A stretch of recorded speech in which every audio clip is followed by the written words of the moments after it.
Good afternoon, North Point family, to this special Good Friday video message. Today, we pause to reflect and consider 2,000 years ago on a Friday, our Lord, our King, our prophet, and our priest laid down his life for us, his sheep. It is probably one of the most ironic things in the world that we call this day Good Friday. For it was, in fact, the darkest day that this world has ever known, as our God poured out his holy wrath on the sins of the world.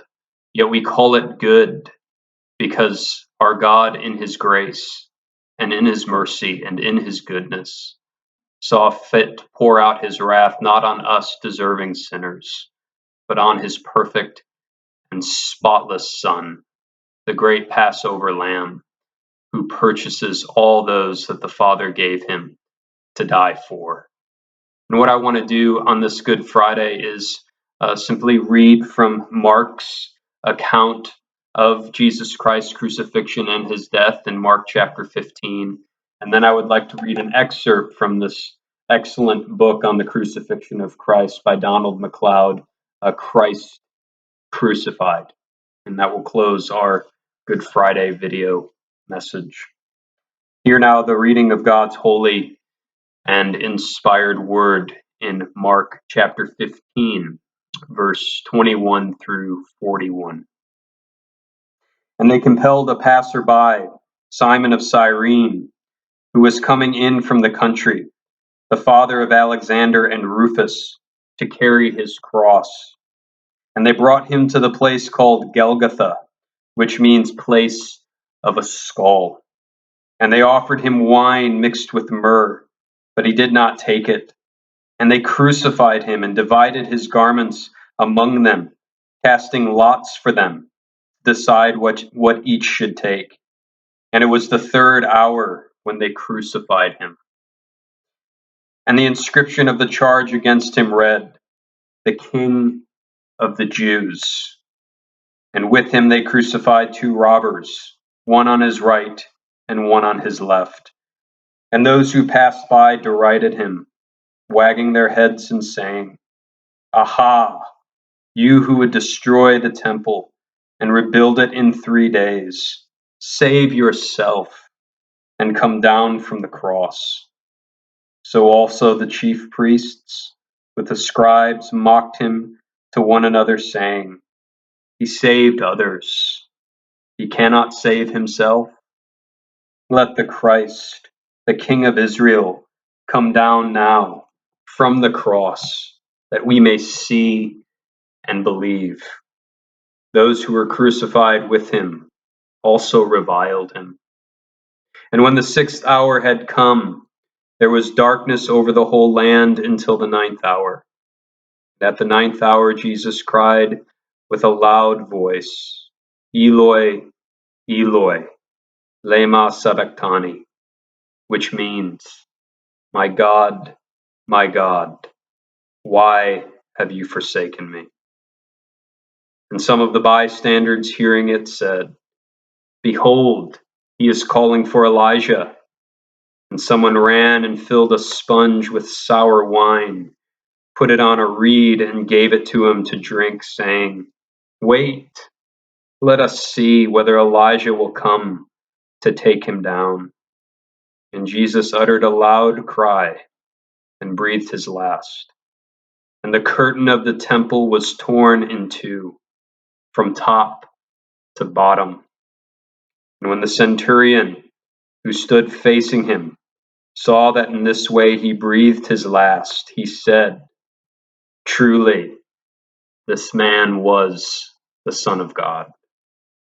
There were also women looking on from a distance, among whom were Mary Magdalene and Mary the mother of James, the younger, and of Joseph and Salome. When he was in Galilee, they followed him and ministered to him. There were also many other women who came up with him to Jerusalem.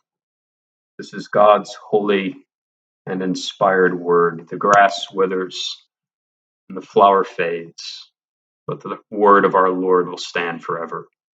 I now want to just read an excerpt for you from Donald MacLeod's book, Christ Crucified.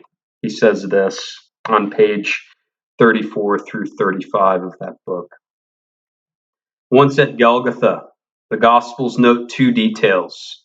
They stripped him naked, and they offered him wine mingled with myrrh, but he did not take it. Both of these were standard procedures. What is interesting is that Jesus declined the mixture offered to him, a concoction routinely prepared by pious Jerusalem women and offered to condemned men as an anesthetic to dull the senses and deaden the pain. Why did Jesus decline it?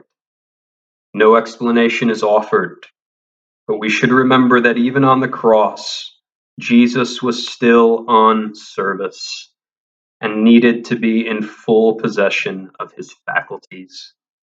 At any moment, an urgent need or claim might arise, as when one of the two men crucified with him suddenly said, Jesus, remember me when you come into your kingdom. Jesus is instantly alert and instantly reassuring. Today, you will be with me in paradise. In the same way, Jesus in his dying moments is equally solicitous for his mother, commending her to the care of John, the beloved disciple. He loved and served to the end. But quite apart from his having to be available for others, Jesus is also engaged in a titanic spiritual struggle. It was, after all, the hour and the power of darkness, the prince of the world, present in all his force and cunning, hell doing all in its power to subdue and destroy the Son of God. What force there must have been in the taunt come down from the cross, and in the thought clearly somewhere in Jesus' mind that he could send for 12 legions of angels.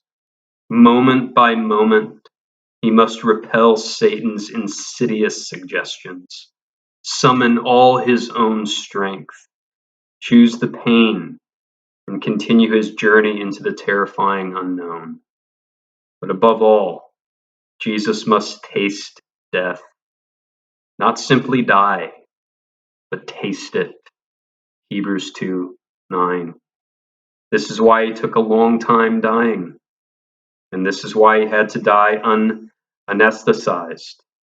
He had to walk as his people do, through the valley of the shadow of death, tasting the fear of it, and the encroachments of it, and the power of it, and then yielding himself to it consciously and deliberately.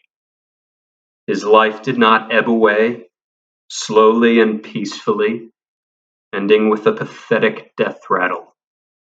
Instead, he shouts in triumph, "It is finished," and then dismisses his spirit into the loving hands of God, his Father. Praise be to God for our great Passover Lamb, who has been slain for us. God bless.